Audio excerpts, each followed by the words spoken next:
You are my love, my angel. Don't treat me like a potato. Hello, and welcome to the China Podcast. We're thrilled to be joined by Cameron Wilson, who is something, I suppose, of an expert on the domestic game in China. Cameron is from Dunfermline in Scotland. He's spent the last 17 years living in China, where he has followed Shanghai Shenhua. He's the founding editor of Wild East Football, a website that covers the game in China.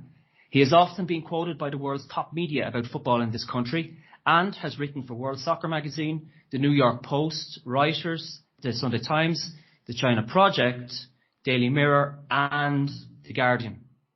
Cameron, we're very, very grateful to finally have you on the podcast. We'd originally arranged to do this a few weeks ago, but COVID caught up with you. How was the experience? Did you get through it okay? It was a wee bit underwhelming, to be honest, after 3 years of zero COVID, to have like a pretty mild flu. It was over before I knew it, but nevertheless, I was grateful that I made it through. But yeah, I'm fine now, so yeah, thanks for asking. Good. Glad to hear it. I think, everybody I know got COVID. Yeah, I was out of it for about 3 days. About 3 days I was toast. I had a really high fever and yeah. But other than that, it was just kind of weak, you know. Yeah. No, I done Christmas. I done Christmas Day, so that was a nice present. But lovely. Anyway, it's okay. I'm glad it's done. It's great to have great to have it behind us now, of course. Yeah. So right, let's start by reflecting on what was a terrific World Cup. Despite all the politics and the talk over human rights abuses in the lead up to the tournament, when all was said and done, football was the real winner, and particularly one man, Lionel Messi. What did you make of it all? I agree with you. I think it was a great World Cup. I can't say that I had really high expectations before, but I think it surpassed my expectations. It was really pretty entertaining stuff. I thought all the political stuff, whilst I can understand a lot of it, I think the World Cup's really got to be about football, and in the end, I think it was. Also, I'm not really a big Messi fanboy, but at the end of the day, I think he was just about deserved it, and it was there's some great games, and most of all for a guy who writes about Chinese football, I think it was interesting to see the Asian countries did really well. I was really happy to see that. So overall, really positive. One thing was, because it was in the middle of the season, it kind of looked like all the teams hit the ground running, so they were all ready for it. They looked fit when the tournament started. Who impressed you most then at the World Cup? I think obviously Morocco were really good. They were a breath of fresh air. I think it's great to see. It was also good to see a non-European country win it. That was the first time since when? I think 2002, when Brazil won it. It was the first time. Yes, since Brazil, yeah. I thought that was good. The final, the final was just the most impressive thing. Obviously we're all in China, so it was a late night. So I was sitting there. I don't know what time it was. It was like, what was it, 1 a.m, something like that? I'm thinking, 10 minutes left. I think I'll just like sneak off to bed. I just like an early night. Yeah, I just thought, you know what?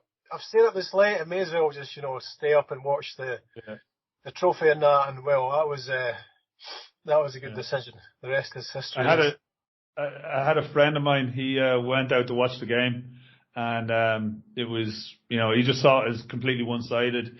And so he left before the end of it and went home. And by the time he got home, it was he must have totally kicking himself. Yeah.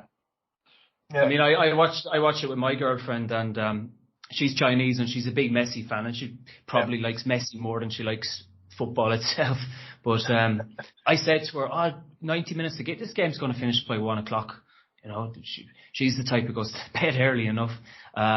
This was the latest that she'd stayed up to watch a game. Come 3 a.m. it was still on, and we sat up watching the celebrations. Just to see Messi win it was phenomenal, really. It was good. The reason, you said your girlfriend was like like a bigger fan of Messi than football itself. I mean, there is a kind of class of football fan who are really into Ronaldo, but not really into Portugal or even Man United or in Messi's case, PSG. But just Messi's contribution to the team, his style and the way he kind of knits the whole team together, I think was really a joy to watch. And that was, from a football point of view, I thought it was good to see him get that recognition, because I think he's always had that kind of tombstone. Well, he's had Maradona on his back. That's the thing. He's always been compared to Maradona. And, absolutely. Like, he's never going to be as good as Maradona until he wins it, you know? Exactly, yeah. And like, there's a sort of an idolization of sports stars like Messi here in China, and there's a pattern in this country where people love the player more than the team. Yeah. Do you think that's more rooted in the lack of people having an affiliation to football clubs here? Like, you know, me personally, if I see anything to do with Bohemians, I'm automatically, I feel attached to it, you know, because they're the team I support, you know. But they don't have that attachment. Do you think they don't have that attachment in China? Is that unique to China? It's not. I don't think it's unique to China. I think it's more likely to happen in countries which don't have a particularly strong football culture foundation. I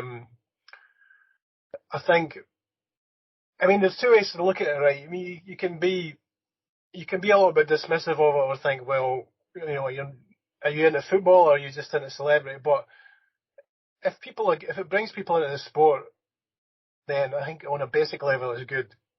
But I think in China there's definitely a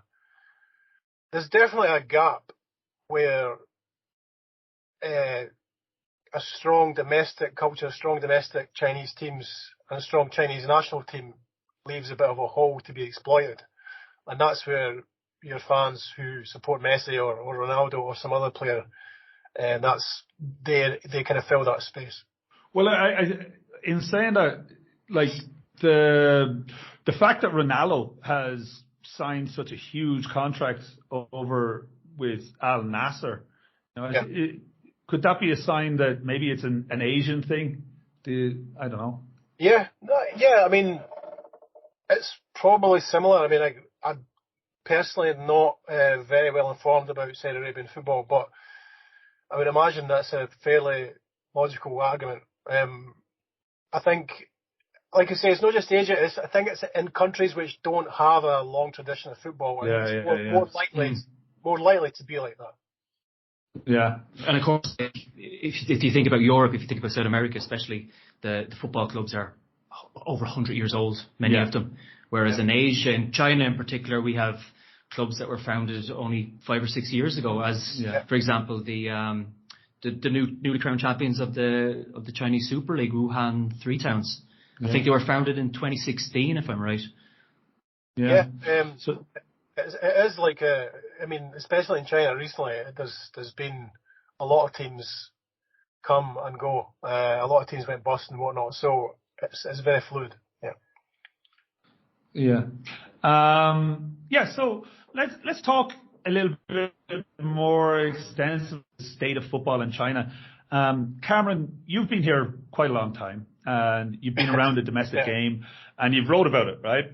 And for such a massive, influential country, with what we're told is a football-loving president, the game here, it's going backwards.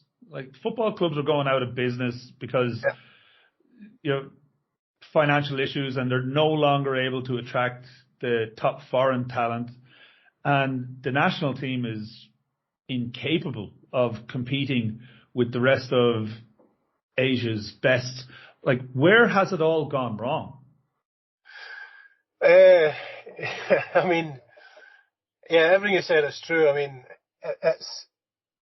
it's a really complicated. It's a complicated picture.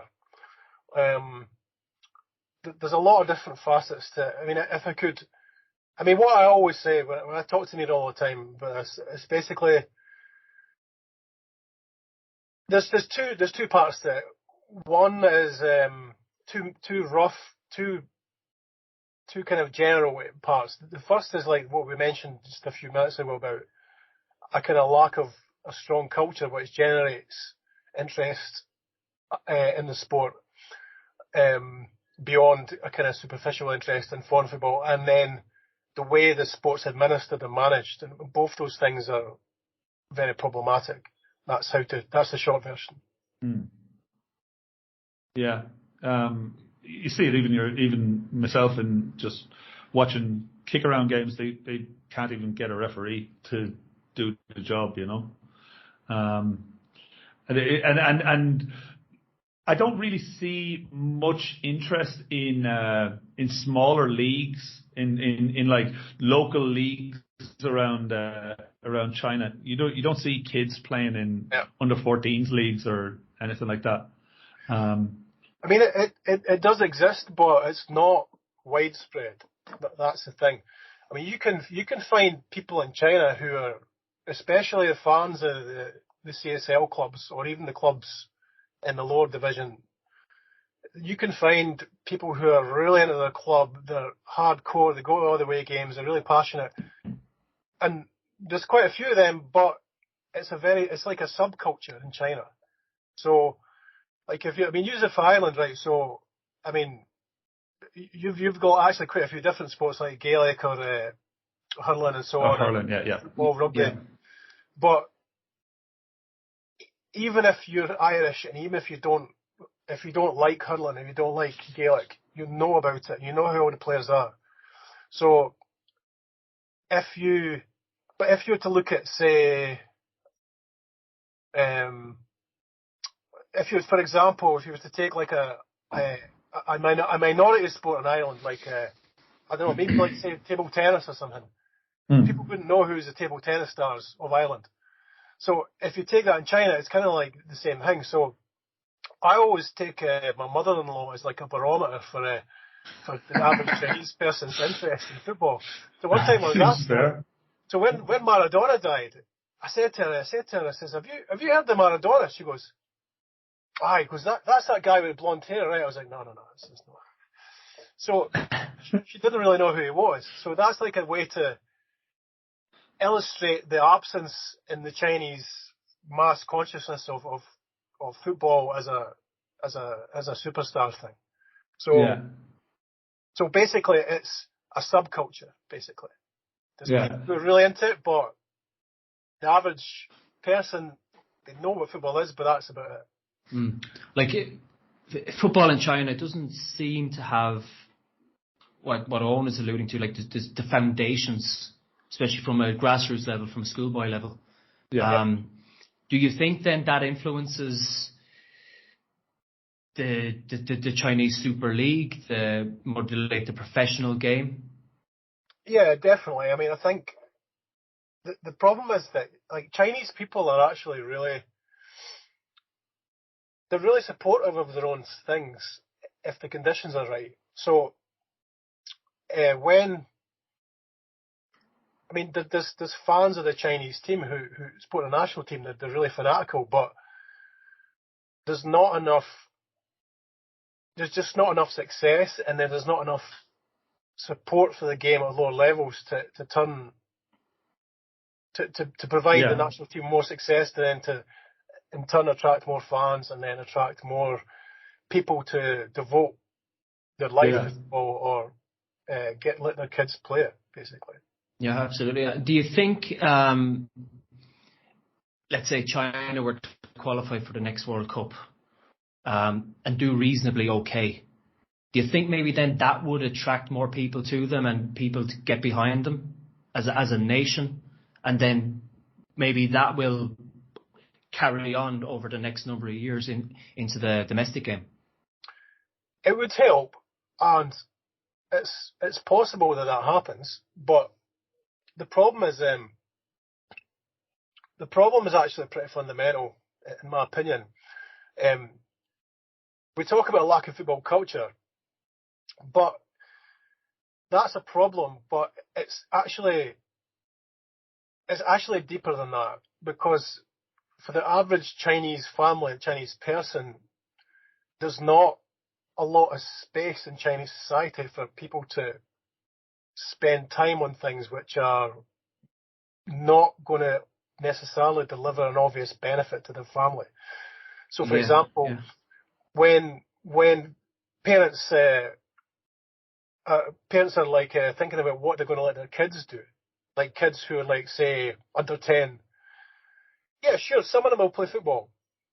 But a lot of kids, because of social pressure and parents' worries about the kids falling behind in school or whatever, there's not that much tolerance for parents to let their kids do something which is non-academic. Basically, Chinese parents want their kids to spend most of their free time on academic pursuits to make sure they don't fall behind in their class. It's just hyper competitive, and parents are basically worried that the kids will not be able to get a really good score when they get older, get a good exam score to go to in the Gaokao, to go to a good university, then to get a good job and to earn money and to look after the parents and to bring up their kids. That's basically, in my view, what the actual root cause is. So, and that doesn't just affect football; it affects a lot of things. So, it's kind of like a social issue. Yeah, it's a cultural thing. It's definitely not from outwardly. It's not an infrastructure thing, because every city in China seems to have a stadium that fits 40,000 people. Like they have the capacity to have, a 10 division league with promotion and relegation, but the structures are in place. The structures are in place, but the game is not there. The game's not there. Yeah. If you mentioned earlier about like the league. If you think about football in Europe, basically, if you are, say you're a top player, you're playing a top league. When you get older, you're slowed down, you're physically not at the top of your game anymore. You can drop down the leagues in Europe and you can still play professionally, and you can still make it worth playing. You can still earn money, you can still make it make a living from it. But in China, true. It's just not the strength and depth in the pyramid really isn't there. Even in the CSL, maybe only half of the clubs are actually proper teams with like a big support and have decent money. And as soon as you go down the leagues, it's not really, there's not enough support at lower levels to make it viable to play football professionally. Well, that's the thing, and of course, then we've had a number of clubs in China go bust basically in the last couple of years. The likes of Jiangsu FC, only a few months or something after they won the Chinese Super League in 2021, they're gone. Qingdao FC are gone. Here in Chongqing, Lianjiang Athletic FC, they're gone. Lifan or Dandai, it changed its name a couple of times based on the sponsor. That club, they had a brand new stadium. There's a brand new 60,000 state-of-the-art stadium that had been built in Chongqing. It's going to be ready very soon. I'm in the WeChat groups of the supporters, and it was just they were so excited. There's no football club now to play at that stadium. 60,000 people, and this was one of the stadiums actually that was built purposely for the Asian Cup next year or this year, which won't happen now. And to go back on the structural thing, they previously played in Fuling in a 45,000-seater stadium, and then they moved into the centre of Chongqing here, and they played in the Olympic Stadium, which is an 80,000-seater stadium, and then they had a new 60,000-seater stadium built, and now the club's gone. Yeah, it's a shame. I mean, I've watched Shanghai Shenhua. I watched them play Chongqing in that stadium. I think it was Olympic Stadium. Like Chongqing fans, their fan base is really good. The fans are passionate, and they had, for a while, they were getting really, really respectable crowds, like 30,000, 40,000. Chongqing's actually had quite Lifan, they were in existence for a long time. So it's pretty tragic to see Chongqing lose its team that way, because it was a really it was definitely one of the better cities in China in terms of supporting local clubs. And we had Tony Adams managing us.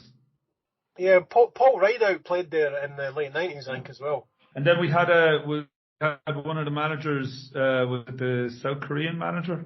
He used to manage Chongqing as well. It was Lee Jiang.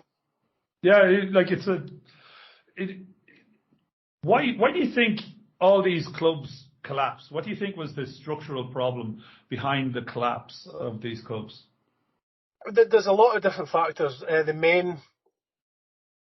main reason is that a lot of clubs were propped up by conglomerates or real estate companies or large enterprises which put money into football clubs because they could gain political capital from it. Because you didn't make money from football in China, not directly.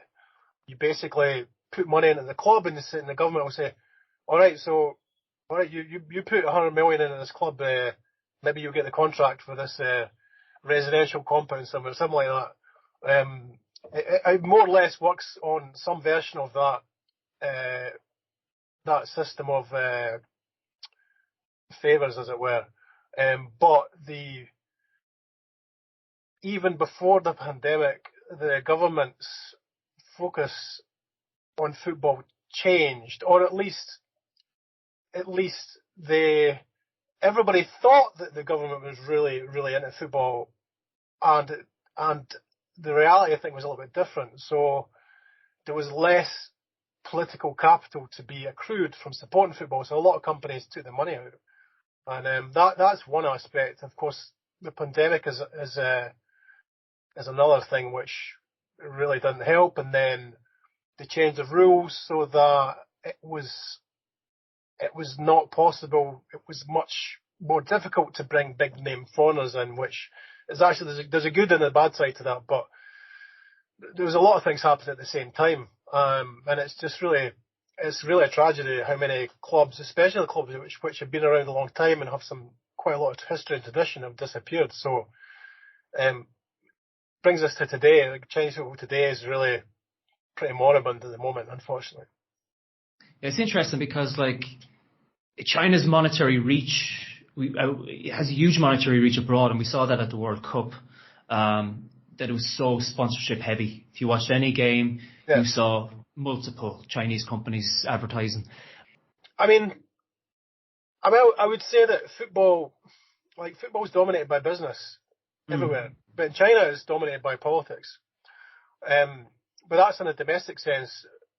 If you look at, you're right to highlight all the kind of sponsorship of the World Cup is that's, as I understand it, that's more Chinese companies want to go global, so they want to advertise, get their name out there, get the brand awareness. So they would be doing that even if the World Cup wasn't a football competition. So that's not really. It's because football is the most popular global sport. It's not necessarily anything to do with the sport itself, if you see what I mean. I think it's because it's a main reason because it's a really massive global platform. So, but the point I would make is that in China it's always about something else other than football. That's really what the problem is. It's always about politics or interest or business. You know what I mean? I mean, it's not that other places aren't like this, because we know that happens a lot, but in China it's just worse than elsewhere. And you could look at Europe and you can talk about how the game has been sold out or watered down, and the Champions League is all about money and all that, and you'd be right, but the difference is in Europe you have that cultural and historic foundation which enables the game to maintain something about it beyond its business attractiveness. Its integrity. It's able to maintain its integrity. Yeah. Yeah, exactly.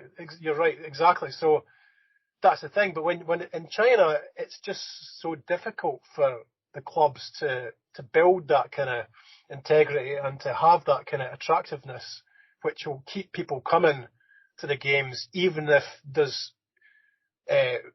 ulterior motives and business jiggery pokery going on, or political games. There's so many things conspire against Chinese clubs and Chinese football which distract from the actual football itself. Yeah.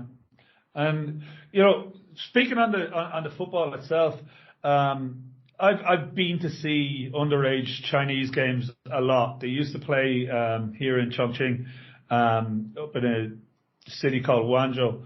When the Chinese national team lost to Vietnam, the Chinese football fans were usually friendly and nice and inclusive. They really took it.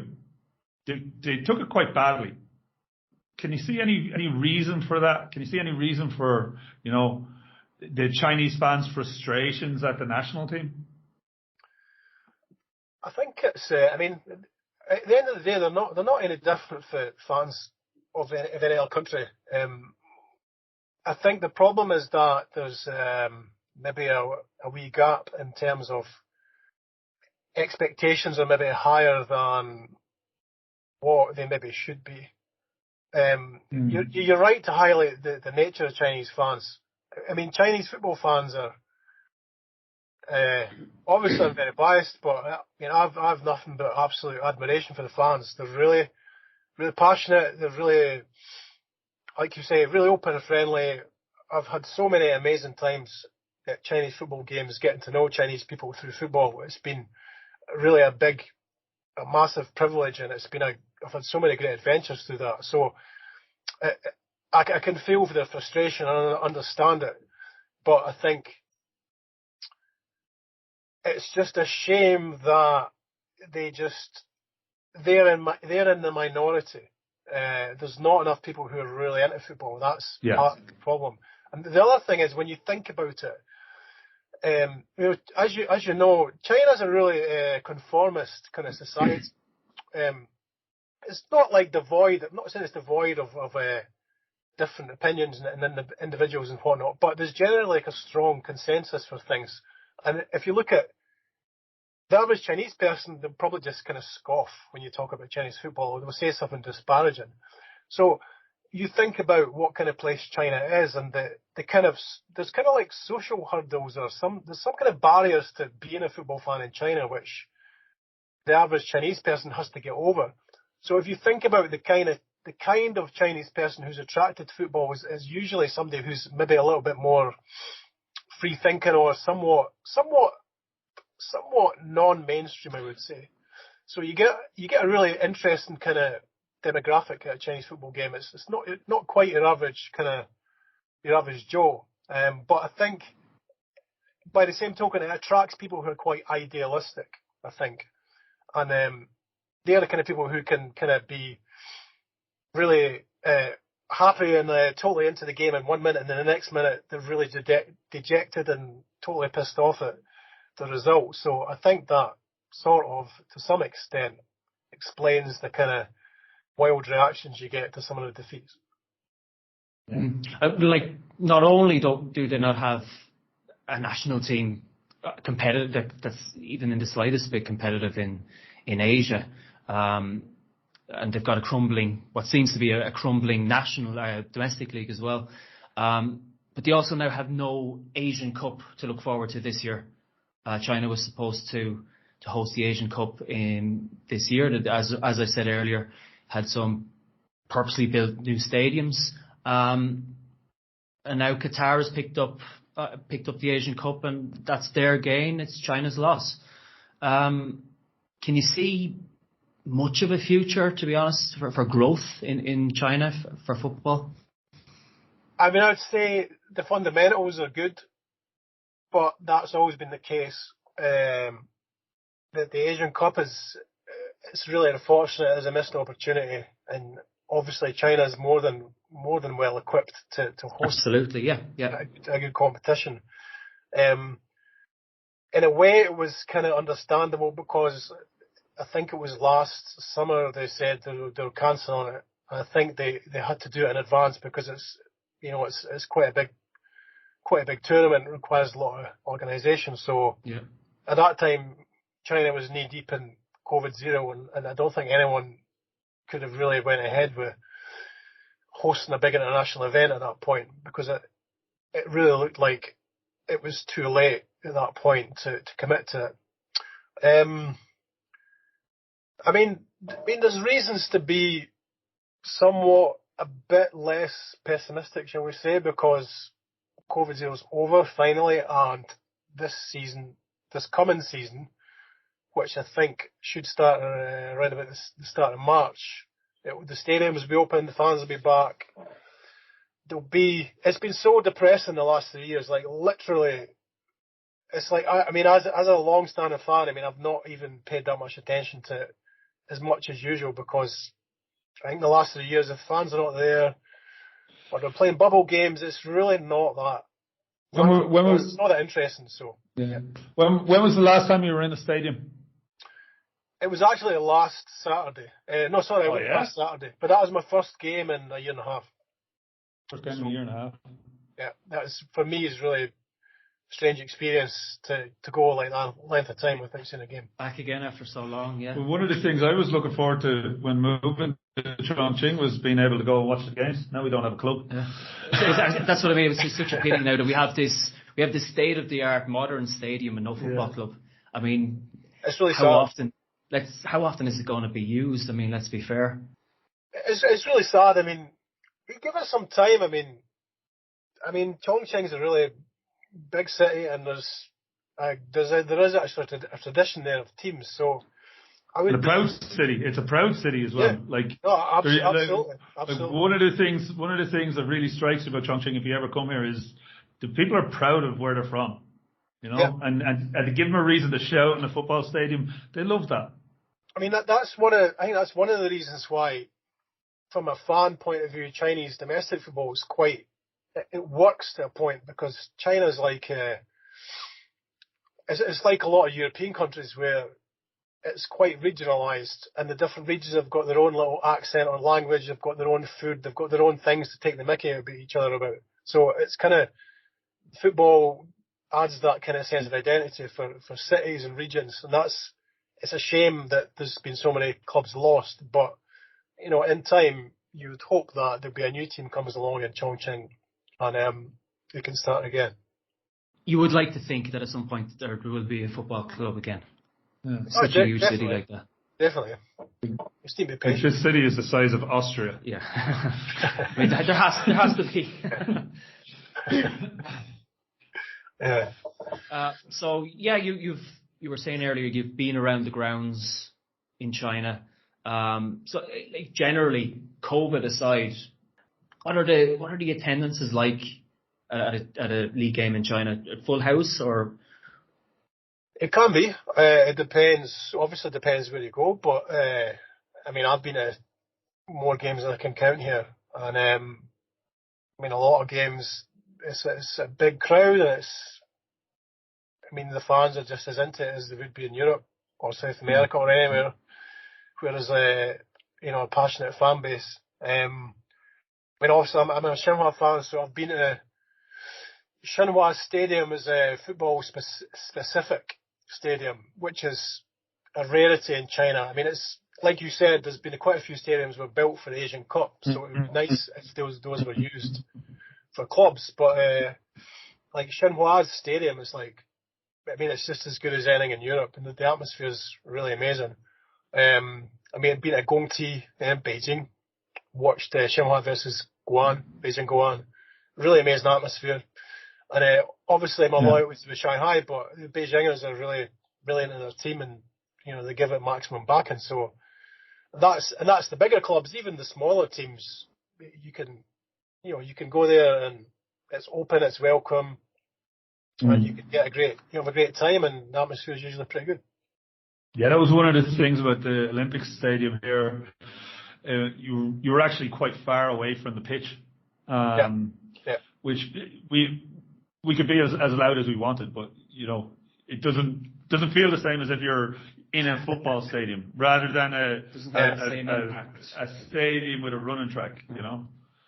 So, yeah, I mean, that's always been a problem in China, lack of actual football dedicated stadiums. But it's slowly changing, so let's hope that improves. We just need clubs now to fill the stadiums. It's kind of like the opposite problem to like maybe 5-10 years ago. What do you think there are any measures that could be put in place to clubs back in the league?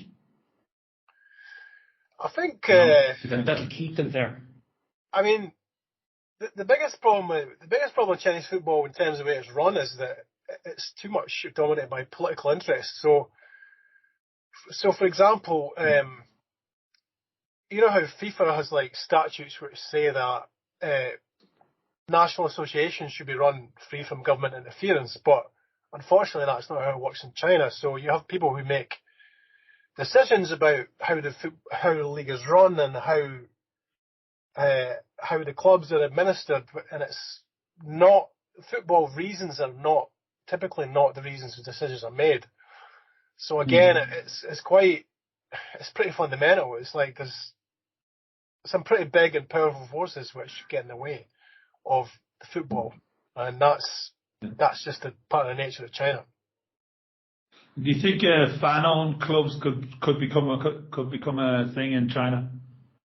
No, because I'd say I don't mean to be skeptical or overly harsh, but football fans in China are treated pretty badly by the club owners and management. I would like that to be true, but I would like to see fan-owned clubs, but I think it's probably quite some way off in China just yet. Unfortunately, I think fans in China are seen as a bit of an inconvenience by owners, because owners typically they're involved in football, not for football reasons. So the fans are kind of a bit of an afterthought, and that's really part of the issue. Again, Chinese football is just never about football. That's the unfortunate truth.